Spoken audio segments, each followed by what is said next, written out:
Imagine being able to run multiple operating systems on one computer, testing apps in different environments, or even emulating hardware that doesn't exist on your machine, all without having to buy extra devices. That's the power of virtualization. But with so many virtual machine platforms available, the question is which one should you choose? Today, we'll compare four of the most popular virtualization tools: VMware, VirtualBox, Hyper-V, and QEMU. We'll go through their features, strengths, weaknesses, and most importantly, which one is the best fit for your needs. So, welcome back to the channel. If you're into technology, software testing, or IT, you've probably heard of virtual machines. They let you create separate computers inside your existing system, giving you the ability to run different operating systems side by side. This is super useful for developers, students, cybersecurity professionals, and businesses. But here's the thing: choosing the right virtualization platform can make or break your experience.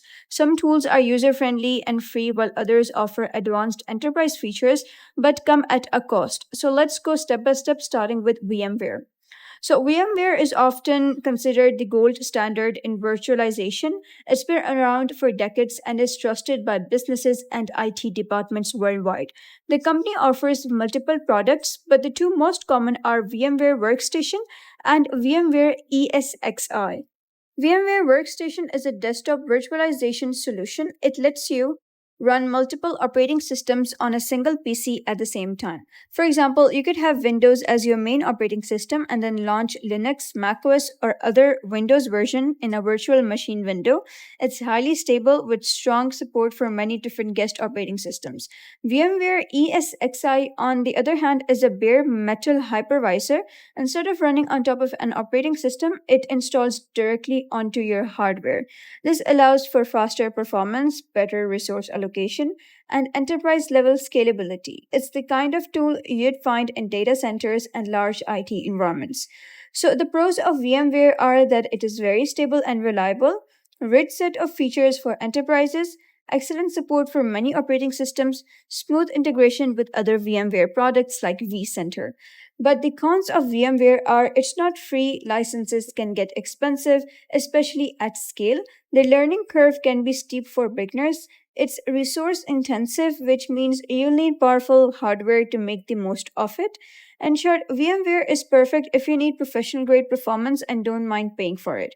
Next up, let's take a look at VirtualBox, developed by Oracle. VirtualBox is one of the most popular open source virtualization platform. Unlike VMware, it's completely free to use, making it the go-to choice for students, hobbyists, and people who just want to experiment.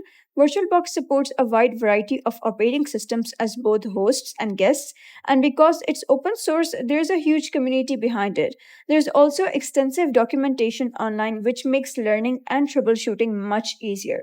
So the strengths of VirtualBox are that it is free and open source, works across multiple platforms including Windows, Linux, macOS, and Solaris, beginner-friendly interface and easy installation, strong community support, and resources. But the weaknesses of VirtualBox are that performance isn't as strong as VMware or Hyper-V, especially for resource-heavy applications, limited advanced features compared to enterprise solutions, occasional stability issues, depending on which operating system you're running inside it. So, VirtualBox is best suited for personal use, testing, or learning.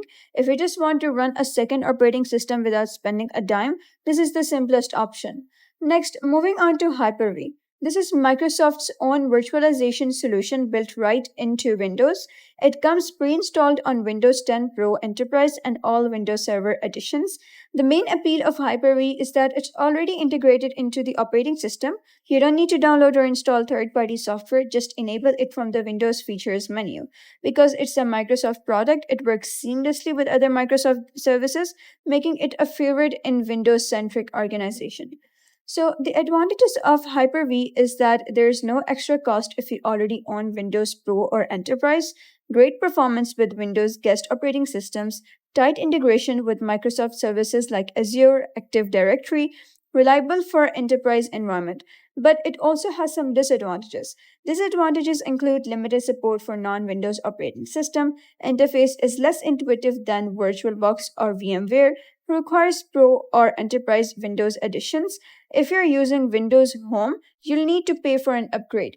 Overall, Hyper-V is a strong choice if you're already committed to the Microsoft ecosystem and want a built-in, cost-effective solution. Finally, let's break it down about QEMU. Unlike the other three, QEMU is both a virtualizer and an emulator.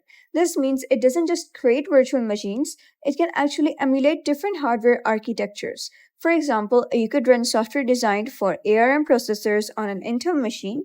QEMU is open source, free to use, and incredibly flexible. However, it does have a steeper learning curve than the others. The interface is minimal and many tasks require command line knowledge. To improve performance, QEMU is often paired with KVM, which is kernel based virtual machine on Linux, which makes it nearly as fast as native hardware. Benefit of QEMU include free and open source, supports a huge range of hardware architectures, can be used for full system emulation, not just virtualization, very customizable with strong community support. Drawbacks of QEMU are setup and usage can be complicated, especially for beginners. Performance isn't as strong as VMware or Hyper-V unless optimized with KVM. Limited graphical interface often requires command line interaction. QEMU is best for advanced users who need flexibility or want to emulate different types of hardware. Now that we've gone through each platform individually, let's quickly compare them side by side. So, VMware is best for enterprise and professionals who need advanced features and top performance, but it comes at a cost. VirtualBox is ideal for beginners, students, or anyone who needs a free and simple virtualization tool. Hyper-V is perfect for Windows users who want strong performance and Microsoft integration, especially in business environments. On the other hand, QEMU is excellent for powerful users who need to emulate different architectures or want maximum flexibility. So, which virtual machine is the best? The truth is, there's not even a single winner. It all depends on what you need. So, if you want enterprise level power and you don't mind paying any penny, VMware is your answer. If you want something completely free, easy, and reliable for personal use, then VirtualBox is your way to go. If you're in a Windows only environment and want something already built in, then Hyper-V is the most convenient option for you.